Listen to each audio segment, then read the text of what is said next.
안녕하십니까. 저는 순천의 항도외과 강기원입니다.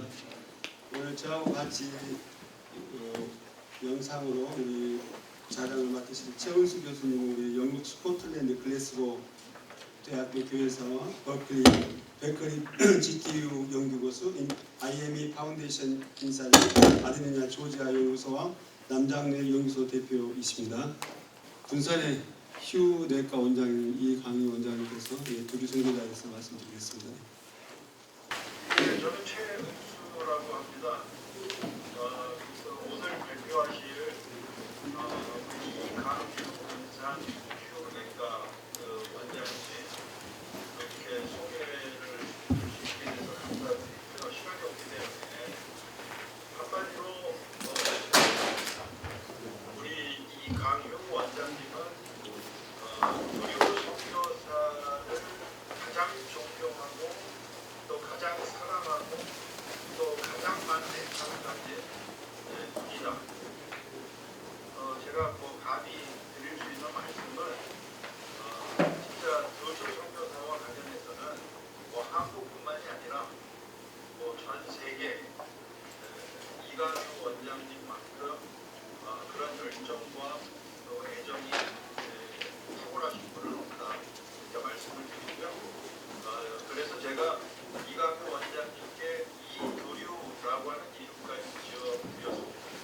오늘 발표를 통해서 호남 최초의 서양 의사 두류에 대해서 우리가 이해해보는 그런 시간이 됐으면 좋겠습니다. 감사합니다.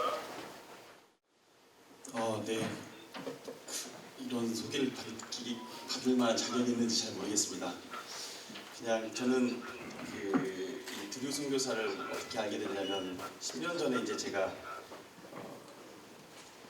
개업을 하려고 또 이렇게 준비를 하고 있을 때 어디서 어떻게 살아야 될지를 고민하다가 우연한 기회에 이 군산에 예수병원이 있었다는 기사를 보게 됐습니다. 그때 찾아보게 되었고 그때 군산에 이런 의료 역사가 있었다는 걸 알고 시작하게 된 게 여기까지 오게 되었습니다. 사실은 제가 두류에 대해서 많이 아는 것보다는 의료 역사들에 대한 기록들이 너무나 적습니다. 그래서 그 작은 자료들을 조각조각을 모아서 이해한다는 게 사실 어려웠습니다. 근데 이제 최근 들어서 방금 소개해 주신 최은수 교수님을 알게 되고 또 이 교수님 통해서 또 교수님께서 두류 선교사의 인생 후반전의 자료들을 많이 직접 찾아가지고 글로 기고해 주시고 또 알려주시고 또 밤마다 저하고 같이 공부를 시켜주셔가지고 제가 조금 더 이해할 수 있었던 것 같습니다. 심장이 자기보다 큰 사람 두류라고 제목을 지었는데요. 이건 제가 한 말이 아니고 뒤에 설명을 하겠지만 두류라는 사람을 보고 누군가의 기록을 제가 제목으로 가져왔습니다.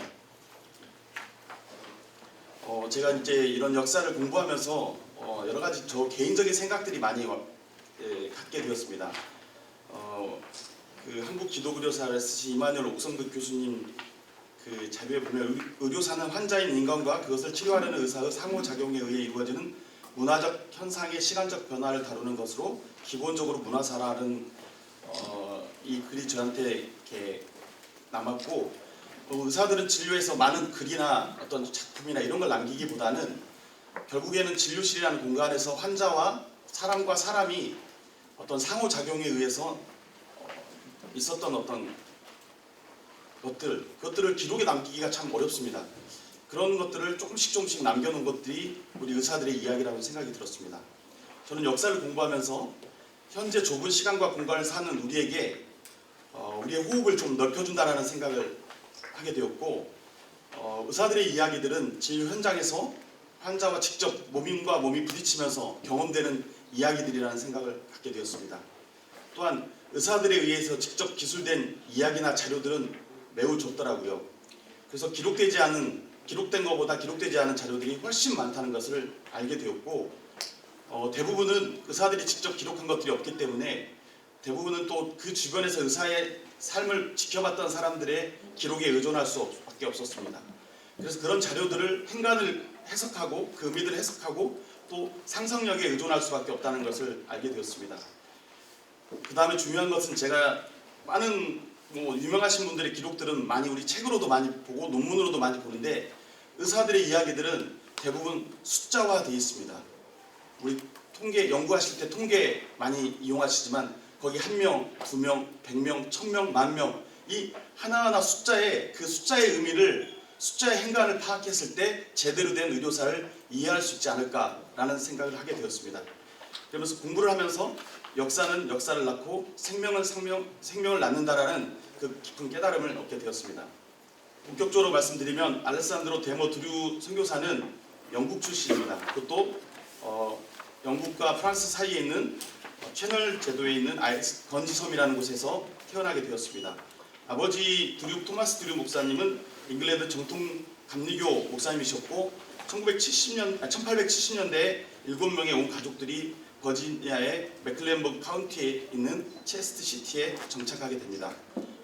이때 이제 대부분 남부 지역은 남북 전쟁 이후에 생활사를 경험하고 청년들은 그 전쟁의 패배 의식에 속에서 살아가는 삶을 살아야 했던 것 같습니다. 마침 또 1875년도에 어머니가 사망하게 되고 1880년도에 여동생 아넬이 사망하고 정확한 연도는 모르지만 여동생 에바가 사망하게 됩니다. 이런 사회적 분위기 속에서 드류 선교사는 공부를 하게 되었습니다. 그래서 결국 남아있는 사람은 아버지 드류와 여동생 호르텐스, 남동생 허버트 이 4명이 남게 되었고 지금 체스트 시티에 가면 그 두 분의 여동생 호르텐스와 아버지 드류의 업적을 기리는 것을 기념하기 위해서 드류길과 호르텐스 길이 있다고 합니다. 이게 이제 왼쪽에 있는 게 최초 드류 선교사를 파송한 체스트 시티 장로교회의 사진이고 오른쪽은 또 다른 토마스 드류가 개척한 클락스벨에 있는 장로교회 사진입니다. 데모 선교사는 햄트 시드니 대학을 졸업하고 펜실베니아에 있는 팔라 칼리지에서 약학을 공부하시고 그다음 버지니아 의과대학을 졸업하신 다음에 1893년도에 아내 로우스와 결혼을 하고 그 다음에 바로 조선 땅에 밟게 됩니다. 3남 1녀의 자녀를 두셨고 1901년도에 이제 건강의 악화로 미국에 다시 귀국하게 됩니다. 그리고 1926년까지 살다가 돌아가십니다. 이 사진은 이제 드류 선교사와 아내, 큰딸인 루시, 아들 클레멘트 사진이 되겠습니다. 버지니아 대학의 의과대학 사진이고 이것이 드류가 수학한 햄트 시드니 대학입니다. 드류 선교사가 조선 땅을 밟았을 때는 1894년도 3월 30일입니다. 1894년도는 우리나라의 어떤 정치적 상황이 1월에 고부, 전라도 정읍에 있는 고부에서 동학농민혁명이 시작되었고 4월에 전주성에 봉기가 있었습니다. 1894년도 7월에는 갑오개혁과 7월에 청일전쟁이 있었습니다. 이런 시기에 혼란한 시기에 드류 선교사와 남장로 선교사들이 전라도 지역의 선교를 준비하게 되었습니다. 1890년대 중반의 군산 지역의 사진입니다. 이쪽이 금강이고 이 시기에는 지금의 군산 모습과는 전혀 다르게 한 150채 가구에 한 500여 명의 인구가 살아가는 그런 작은 도시였고 해안이기 때문에 아무래도 냄새와 또 풍토병 그런 걸로 또 여름에는 습한 이런 기후 때문에 사람들이 살기에는 좀 좋은 지역은 아니었던 것 같습니다. 1894년 3월 30일 오늘이 3월 30일입니다. 130년 전 이런 자리에 저를 불러주셔서 너무나 감사합니다. 그래서 이날을 군산에 있는 교회들은 그 남장로교 최초의 시작을 기념하고 있고 오늘 그 개복교회에서는 개념 행사들을 130주년 기념 행사들을 하고 있습니다. 햄스드니 그 대학 동료이신 레이놀드 선교사와 함께 6주간의 전라도 여행을 하게 됩니다. 그래서 군산을 통해 전주와 김제, 서해안과 남해안, 전라도 남해안까지 6주간의 여행을 하게 됩니다. 군산이라는 도시는 아까 말씀드린 대로 조그마한 어촌이었고 들판을 가지고 있는 도시였습니다. 이 지역을 보고 3월 30일 봄에 군산 지역의 들판의 모습과 꽃들과 풍경을 보고 드류가 기록한 말은 군산은 참으로 아름다운 땅이다. 사실 드류 선교사가 이런 기록을 남기는 것들이 별로 없습니다. 근데 저한테는 이 아름다운 땅이라는 그 말이 저에게 꽂혀서 여기까지 오게 된 겁니다. 두루의 눈에는 왜 그렇게 보였을까? 우리가 아름답게 본 것은 그 사람 풍경이 다시 자기 마음에 눈에 이렇게 전달되었을 거라고 생각이 듭니다.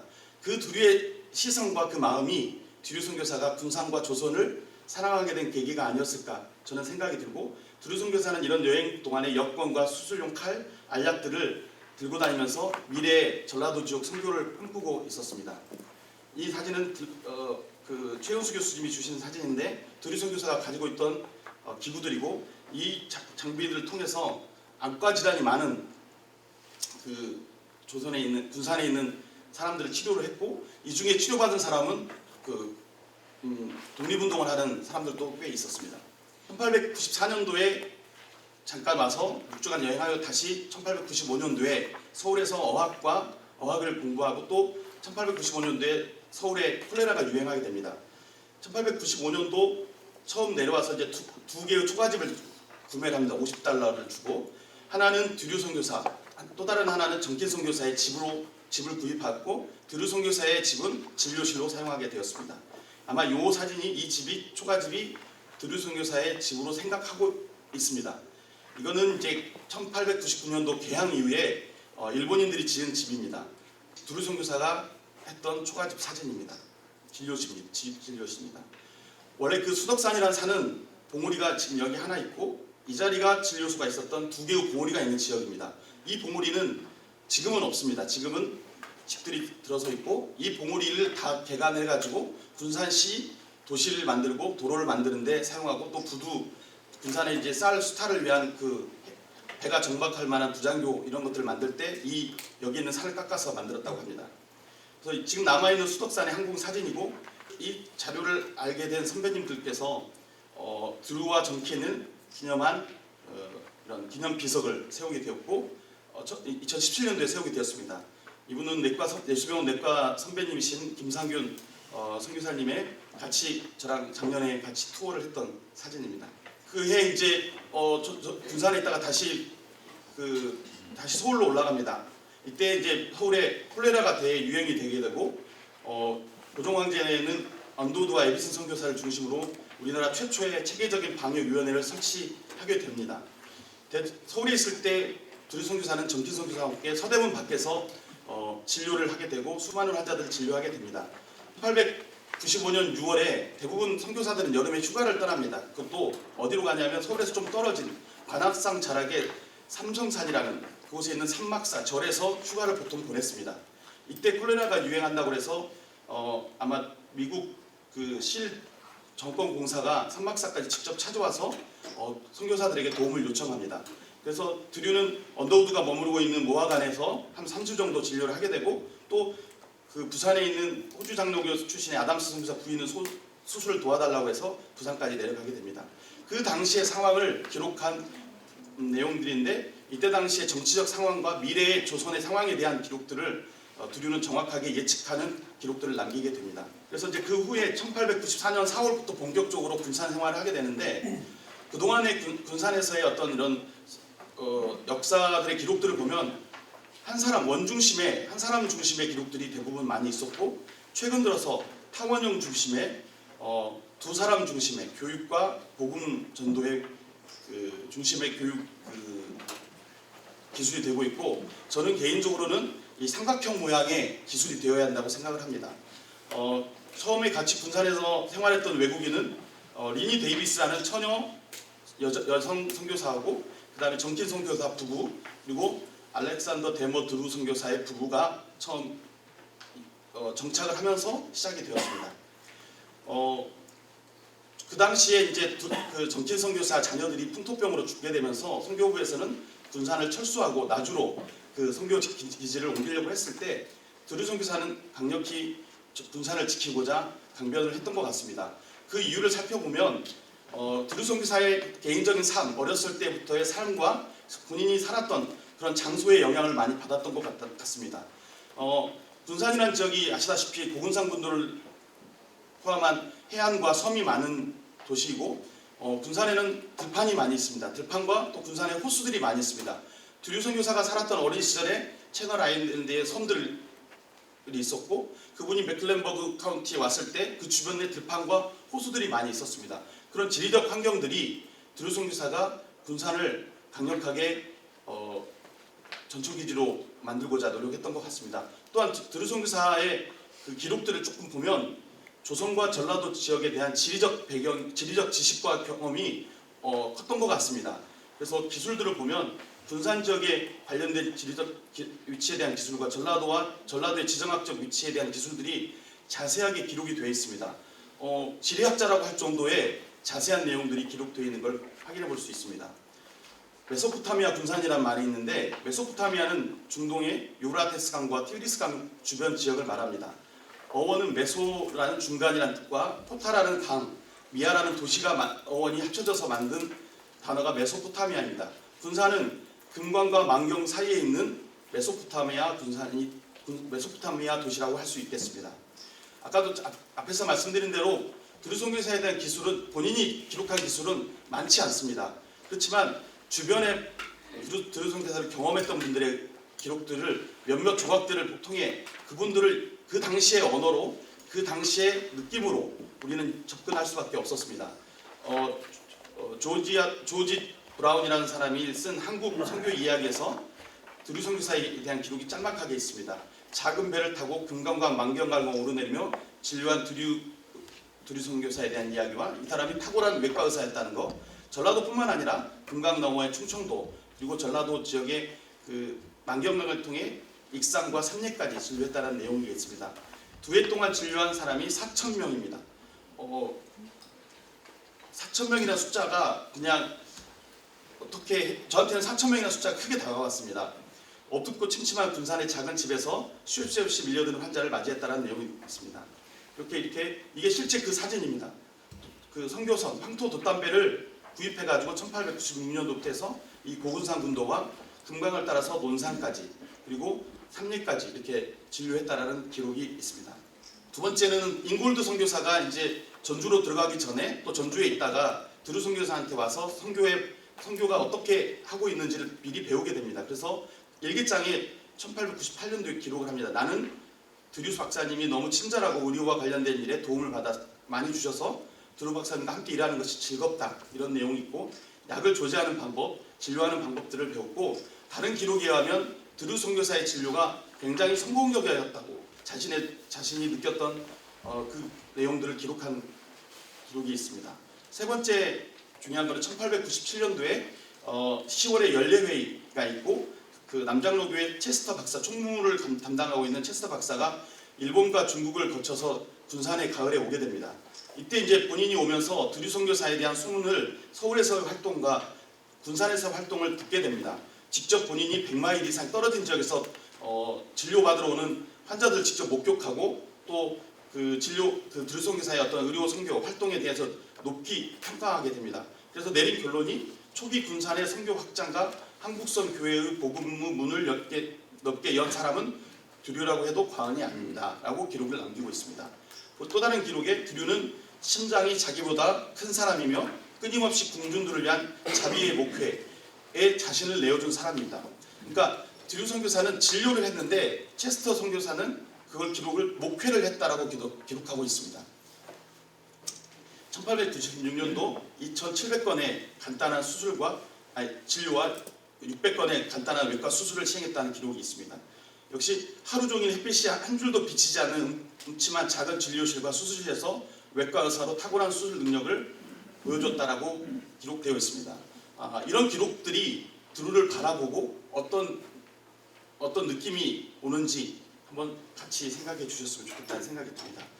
그 이후에 드류의 기록들이 많지 없습니다. 1898년도 이후에 9년도, 2000년도, 2001년도 귀국할 때 사이의 기록은 아직까지 제가 찾지는 못했습니다. 근데 사실 저에게 더 궁금했던 것은 보통 안식년을 하고 다시 다른 의료 선교사들은 돌아옵니다. 조선 땅에. 근데 드류 선교사는 돌아오지 못했습니다. 왜 돌아오지 못했을까? 그리고 무엇을 했을까? 이게 저에게는 궁금증이었습니다. 이 궁금증에 대해서 우리 좌장을 맡고 계신 최은수 교수님, 제가 이제 그런 질문을 던졌을 때 교수님께서 그냥 지나치지 않으시고 직접 자료를 다 찾으시고 기록에 남기시고 그걸 저에게 가르쳐 주셨습니다. 이게 이제 언제적인지는 정확히는 모르는데 군산 선교 스테이션, 군산 지역에 있는 모형돌 그림을 누군가 그렸습니다. 이게 군산 이 동네에 살던 누군가가 그렸다고 합니다. 이 부분이 이제 국물교회, 그 다음에 여기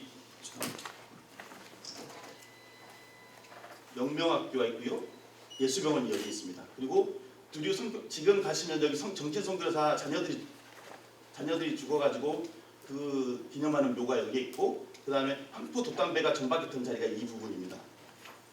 이게 이제 지금 현재 항공 사진을 제가 찍은 건데, 이게 지금 이 자리가 이제 세통 아파트인데 이 자리가 영명학교 자리고, 이 구암교회가 있는 자리가 그 예수병원 자리고, 지금 구암교회는 이 부분이 구암교회, 현재 구암교회였고 100주년을 기념으로 이쪽으로 옮겼습니다. 그리고 이 자리 언덕에 멜본딘 학교랑 있었던 기숙사랑 있었던 자리에 3호 만세운동 100주년을 기념해서 군산시에서 박물관을 만들었고, 지금 이 자리가 이게 금강이고 여기가 금강 하우뚝이고, 이게 지금 경포천입니다. 군산에서는 이 경포천이 되게 중요한데, 사실 이 경포천이 만경까지 연결됩니다. 그럼 사실 여기는 섬이라고 할 수도 있습니다. 사실 이 지역은. 근데 여기에 이 지역에 이 황포 돛담배를 정박했던 자리라고 합니다. 그리고 여기는 지금 순천에 알렉산더 병원이 있었던데, 알렉산더에 의해서 이 1899년도에 개항 이후에 이 중심부에서 월명동에서 밀려난 조선인들이 이쪽 구암동으로 갑니다. 여기는 인피 지역이라고 합니다. 근데 이 다리가 그렇게 그러니까 넘어가기가 어렵진 않겠지만 넘어갈 때 배를 타고 이동했답니다. 근데 그분들의 불편함을 감내하기 위해서 그때 얼 선교사란 분이 다리를 짓고 싶다고 해가지고 그 알렉산더 선교사가 후원을 해서 이 다리를 지었다고 합니다. 이 사진은 1907년도 정도로 지금 추정을 하고 있는데, 전라도 최초의 병원입니다. 18병상의 병원이고, 여기에 수술실이 있었고 입원실이 있었고, 입원실은 온돌방으로 되어 있었고 세탁실이 있었고, 우리가 이제 일반적으로 말하는 병원, 그동안 그전에는 대부분 다 진료소 개념이었는데 병원다운 병원을 짓게 됩니다. 이 다니엘 선교사는 또 전주 예수병원에 가서 예수병원의 최초의 병원을 짓게 됩니다. 그때 당시 사진이고, 제가 이제 얼마 전에 찍은 사진인데, 이게 지금 영명학교이고 이 자리가 지금 군산 예수병원 자리입니다. 이 자리가 지금 영명학교고 여기가 예수병원 자리라고 할 수 있겠습니다. 그래서 군산 지역에 거쳐간 의사들이 드류, 알렉산더, 다니엘, 패터슨 등이 있고 7만여 명의 진료를 했고 간호사들도 함께 했었습니다. 지금 간호사 역사에 대해서는 옥성득 교수님께서 지금 우리나라 간호 역사에 대해서 거의 완성해서 곧 출판되는 걸로 알고 있습니다. 그리고 군산 예수병원을 기초로 전주 예수병원, 목포 프렌치병원, 광주 기독병원, 순천 안력산 병원까지 전라도 지역에 병원들이 이렇게 세웠고, 지금 현재 우리가 근대 의학을 경험하고 있는 거라고 생각을 하고 있습니다. 아까도 잠깐 말씀드렸지만 왜 의사가 아닌 드류는 검역관으로 살았을까? 이게 저에게는 궁금증이었습니다. 그리고 제가 자료를 찾을 수 없는 그 궁금증에 대해서 같이 최영수 교수님과 나누게 되었고, 이 미국 샌프란시스코와 오클랜드에서 생활한 내용에 대해서 간단하게 요약하면 이 세 가지로 요약해 볼 수 있습니다. 한국어 서적과 이 서적한 것을 캠브리지 대학에 기증한 거, 그 다음에 삶으로서 선교를 확장한 거, 이주한 조선인들을 한인들과 함께 살았던 이야기, 그리고 독립운동에 기여한 이야기, 이런 내용들을 잠시 말씀드리겠습니다. 시작은 사실 제가 드류 선교사에 대한 그 공부를 더 할 수 있었던 시작은 죽음과 관련되어 있습니다. 이 죽음에 대한 자료들을 찾다 보니까 많은 궁금증이 많이 생겼습니다. 그래서 드류 선교사가 맥클런버그 카운티에서 태어난 게 아니라 영국의 건치섬에 태어났다는 걸 알게 됐고, 이거는 오클랜드 트리뷴 신문에 아내인 루시 드류 선교사가 죽었다라는 기사입니다. 이 기사가 최은수 교수님이 드류 선교사의 역사를 후향적으로 쫓아가는 기사가 되었다고 합니다. 그래서 샌프란시스코는 미주 한인들 1902년도부터 미주 한인들이 이주하는 관문이라고 할 수 있고, 우리나라 조국 독립을 위한 활동의 역사적 현장이라고 할 수 있습니다. 샌프란시스코와 맥클런버그 카운티까지 이렇게 거리가 떨어져 있는데, 드류 선교사는 고향인, 또 아내 루시 선교사도 고향인 맥클런버그 카운티를 갈 수 있는데 굳이 이분들은 샌프란시스코에 살게 됩니다. 1902년도 그 40대 초반이면 거기서 진료를 할 수 있고 의사로서 미국 중산층 이상의 삶을 누리면서 살 수 있는데 굳이 샌프란시스코 페리 터미널에서 공중보건과 방역 관련 일을 하는 검역관으로 일을 하게 됩니다. 그리고 그분이 살았던 집은 오클랜드 힐과 이스트 오클랜드라는 지역이 있는데, 오클랜드 힐은 대부분 미국의 중산층 이상의 백인들이 사는 데고, 이스트 오클랜드는 대부분 이주민들이나 가난한 흑인들이 사는 동네인데, 드류 선교사는 이 오클랜드 힐에 살지 않고 이스트 오클랜드에 살면서 이주하는 조선인들, 차이나타운에서 활동하고 있는 그 조선인들과 함께 생활했던 것 같습니다. 첫 번째 이제 드류 선교사의 그 후반전의 이야기에서 보면, 드류 선교사는 한국에 있으면서 의료 선교사로서 진료만 했던 게 아니라 우리나라 언어로 번역된 책들을 많이 모아놨던 것 같습니다. 그게 이제 언제 이분이 그 케임브리지 대학에 갔는지 기록은 정확하지 않지만, 우리나라 국외 소재 문화재단 팀에서 그 케임브리지 대에 갔을 때 발견한 겁니다. 영국 케임브리지 대학 지하 서고에 총 58종 68책의 조선시대 관련된 책들이 있다라는 걸 발견하게 되고, 이 자료들이 검토한 결과 1893년도 최초에 파견된 드류 선교사가 수집한 거, 기증한 거라는 내용입니다. 근데 그 책들에 대부분 유대모라는, 드류 선교사의 한국식 이름인 유대모라는 도장이 다 찍혀 있었다고 합니다. 그 정도로 한국어로 번역된 책들을 수집하였고, 그다음에 그분이 수집한 한글 번역 성경들이 있습니다. 이것도 조금 더 이분에 관심 있는 분들에게는 굉장히 의미 있는 자료가 될 수 있을 거라고 생각을 합니다. 그 케임브리지 대학 도서관에 보관되어 있는 내용이고 책들이고, 여기에 보시면 유대모라고 써있는 도장이 찍힌 자료를 볼 수 있습니다.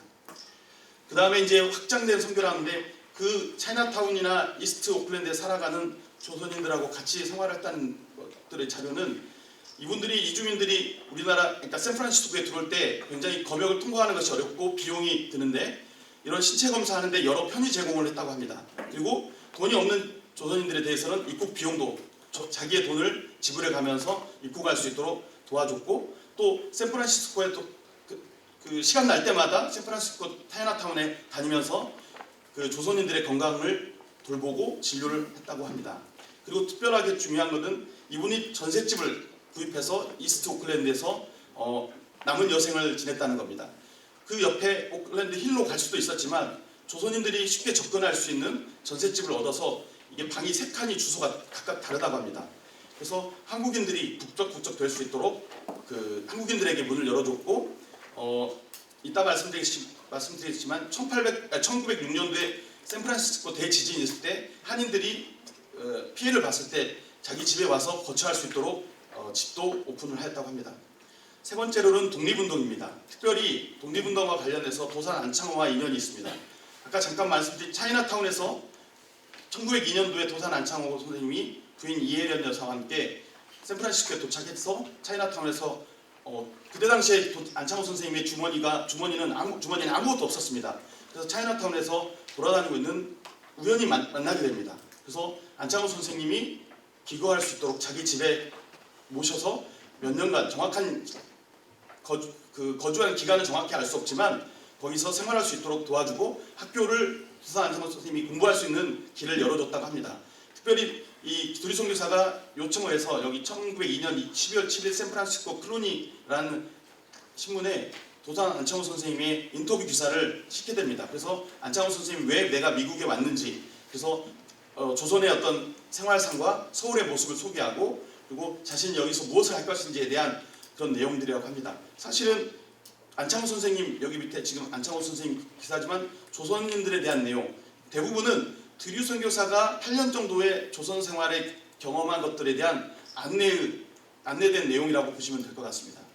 그리고 중요한 건 안창호 선생님께서 샌프란시스코의 한인 친목회를 조직하고, 또 그 공립협회를 최초로 조직하고 기관지 공립신문을 발행하는데 드류 선교사님이 전폭적으로 지지하게 됩니다.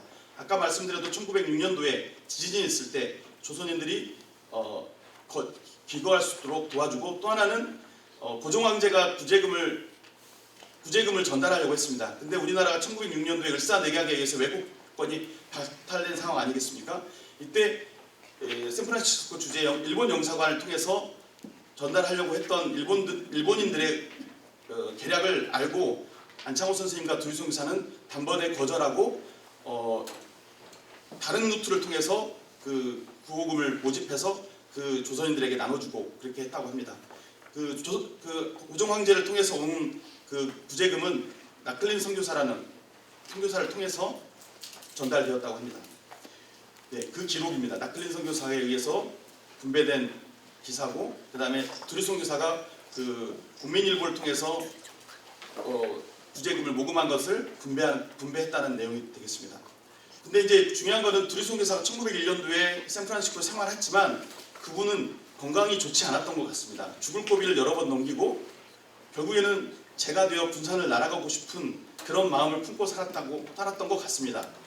샌프란시스코에 계시면서 버지니아로 가지 않고 거기 계속 있었던 이유를 계속 생각해봤습니다. 근데 그 답에 대해서 우리 키온수 교수님께서 조사를 해주셨지만 전셋집을 구하고 조선인들이 많이 출입하는 샌프란시스코 항에 있었다는 것은 두류는 언제든 여건이 허락하면 다시 조선에 가고 싶었던 것 같습니다. 1902년 1월 17일경에 고향 체스트시티를 방문하려고 했습니다. 그런데 건강 상태가 악화돼서 가지는 못했습니다. 역으로 본인이 못 가니까 고령의 나이인 아버지 보고 와달라고 했지만 아버지도 일정 때문에 오지 못했습니다. 근데 1903년도에 실제적으로 건강이 너무 악화되어서 위중한 상태라는 것을 알고 죽을 걸 생각했던 것 같습니다. 그래서 아버지가 이때는 오게 되십니다. 그래서 동쪽에서 서쪽으로, 그때는 뭐 교통편이 좋았을 리가 없지 않겠습니까? 그래서 아버님께서 77세의 몸을 이끌고 아들 두류를 보기 위해서 방문하게 됩니다. 이미 이 토마스 두류 부친 아버지 목사는 아까 전반부에 말씀드렸듯이 아내를 잃고 딸 둘을 잃었습니다. 그 아픔을 가졌던 토마스 두류 목사님은 아들마저 자기보다 먼저 돌아갈 걸 생각하고 그런 생각으로 아마 동쪽에서 서쪽으로 횡단하지 않았을까라는 생각을 해보았습니다. 그리고 1908년도는 그래도 좀 건강이 회복돼서 본인을 후원했던 체스트시티를 방문하게 됩니다. 부인과 자녀들과 함께 방문하게 되고 거기서 감격스러운 선교 보고 대회를 합니다. 거기서 그 조선에 대한 기록으로 떠오르는 태양의 땅이라고 설명을 하게 되고 본인이 수집한 한국의 어떤 토속적인 물품들을 전시하는 기회를 갖고 감격적인 그 고향 사람들과의 감격적인 만남을 경험하게 됩니다. 그 이후의 기록에 대해서는 아직 많이 없습니다. 1926년도 두류선 교사가 사망하게 되고 6년 뒤에 아내가 사망하게 되고 그 3년 전에 아버지가 97세로 사망하게 됩니다. 아버지는 97세로 사망할 정도로 건강했었습니다. 근데 아버지와 아내는 67세, 63세 정도로 그때 돌아가실 정도로 조선에서의 어떤 생활을 통해 얻어진 건강의 악화가 이분들에게 인생 후반전을 지배하고 있지 않았을까라는 생각이 듭니다. 그래서 아까 그 아내 루시의 그 사망 기고문을 통해 찾게 된 것이 이분의 그 두류 선교사 부부 제가 이 차임스 채플이라는 곳에 보관되어 있는 것을 알게 되고 여기 보시면 알렉산더 데모 두류 1926년도에 사망했다는 내용이 있고 루시 선교사가 사망했다는 루시의 이름이 분명하게 기록이 되어 있습니다. 대부분 그때 당시에는 지금 대부분 선교사들은 보시면 자료가 있습니다. 묘가 있고 비석이 있습니다. 근데 두류 선교사는 흔적이 없었습니다. 왜 그랬을까 생각해 보니까 이 그 장례장에 가서 보니까 그 이유를 알게 됐습니다. 그렇게 부유하지 않았던 두류 선교사는 자녀들에게 매장하지 말고 화장을 해서 일부는 장례식에 보관을 하고 자녀들 기념할 수 있도록 추모관에 보관을 하고 일부는 부모 바람대로 어딘가에 뿌려달라고 했다고 합니다. 아마 어딘가에 뿌려달라고 했을 때 두류 선교사는 그 어디가 어딘가를 그러니까 생각해 보면 그 1901년도 이후의 삶을 볼 때 이 제가 태평양을 건너서 조선 땅이 닿기를 바라는 마음이 아니었을까라는 생각을 해봅니다. 네, 죽는 순간까지도 마지막 남은 작은 것 하나까지도 한국과 한국인을 위해서 주고자 했던 두류 선교사의 마음을 한번 이 시간에 생각해 보게 됩니다. 토마스 두류 선교사의 무덤에 있는 비석입니다. 체스트시티에 있는 거고 지금 체스트시티에는 토마스 두류를 기념하는 두류길과 아내가 이제 교육에 관련 그 체스트에서 교육 분야에서 일을 했는데 그분을 기념하는 호르텐스 길이라는 길이 있다고 합니다. 표지석에 라틴어로 불행에 굴하지 않겠다라는 그런 말을 남기고 돌아가신 것 같습니다. 네, 여기까지고 경청해 주셔서 감사합니다. 네, 감사합니다.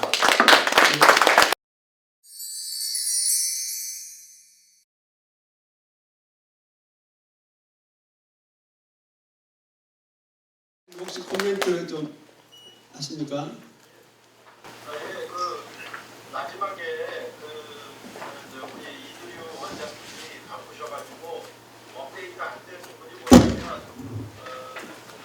교류 선교사 부부가 시신기증을 합니다. 그러니까 이제 최근에 제가 그걸 발견했어요. 그래서 화장하게 된 계기도 그 당시에는 사실 시신기증이라고 하는 것이 이렇게 전문집에 있고 또 이렇게 의료같이 그냥 정상적인 개인들 같으면은 그 당시에는 시신기증이라는 걸 생각할 수가 없었어요. 그 당시에 시신기증이라고 하는 거 의학용어로 쓰는 시신기증은 그냥 단순히 그냥 뭐 불황자라든가 노숙자라든가 뭐 그런 가족을 찾을 수 없는 아니면은 뭐 중재인이라든지 뭐 정신병 이런 유의 신체들을 의학용으로 메디컬 스쿨에서 주로 썼거든요. 그런데 이 교류선교사 부부는 본인이 다투고 또 본인이 또 가족들도 자녀들도 멀쩡하게 살아있는데 마지막에 의학용으로 자기의 시신을 기증을 해요. 그래서 의학용으로 기증을 하고 나서 이제 모든 해부 메디컬 스쿨에서 해부가 다 끝나고 그리고 이제 화장을 하게 되는데 또 제가 기록에 또 뭘 보게 되냐면 그 화장한 일부를 바다에 뿌려요. 예, 그런 흔적도 제가 봤고 그리고 화장을 하면서 또 저는 이제 그런 시적인 표현을 했습니다만 정말 먼지가 되어서 멀리 한국 땅 부산으로 날아가고 싶은 그런 마음 그리고 그 일부를 이제 그 자녀들이 용기에 담아서 지금 오클랜드 기념관에 보관을 하고 있거든요. 그래서 제가 처음에 이제 화장한 사실을 알았을 때도 마음이 너무 아팠고 그걸 나누면서 참 눈물이 많이 났는데 그 육신조차도 의학의 발전을 위해서 해부학용으로 발전했다라고 하는 걸 들었을 때는 좀 말이 안 나오더라고요. 저도 굉장히 가슴이 먹먹할 정도로 그렇게 마음이 좀 아팠고 어떻게 저런 삶을 살 수 있을까? 근데 교류선교사의 삶을 보면요. 72년 동안 목회를 하셨던 토마스 드류 목사님, 그 목사님으로부터 아주 결정적인 영향을 받은 게 혹시합니다. 72년을 잉글랜드와 그리고 버지니아에서 목회를 하면서 미국 이민 오시고 나서도 미국 남양노교 전체 그리고 버지니아주 전체에서도 아주 명망이 높고 존경받는 또 굉장히 선교를 은혜스럽게 잘하셨대요. 그래서 그런 영향을 청취하는 이유가 거의 빼갈만다. 그리고 그런 정신을 가지고 마지막까지 자신의 남과 하나, 몸뚱아리 하나 가지고 의학용으로 시신을 그래서 한치까지 해서 그리고 그 일부를 바다에 뿌려서 현러울로 그리고 먼지가 이런 삶을 살았다는 것이 큰 힘이 되었습니다. 그래서 우리 이두류 원장님 때문에 사실 저도 도전을 많이 해봤고 이두류 원장님 때문에 사실 그런 흔적들을 하나하나 이렇게 시도하게 됐어요. 그래서 우리 이두류 원장님이 동기부여를 해줬기 때문에 저는 너무 감사드리고 또 앞으로도 우리 이두류 원장님과 또 앞으로 이제 함께 하시는 분들과 더불어서 그런 좋은 정치 그리고 앞으로도 발굴될 내용들 이런 내용들을 취합해가지고 더 좋은 일이 되겠습니다. 네, 감사합니다. 제가 우리 두류 선교사님께서 우리 상에 오셔서 또 또 이렇게 조선을 사랑해 주시고 또 우리 또 이렇게 본을 보여주신 것 같습니다. 감사합니다. 예.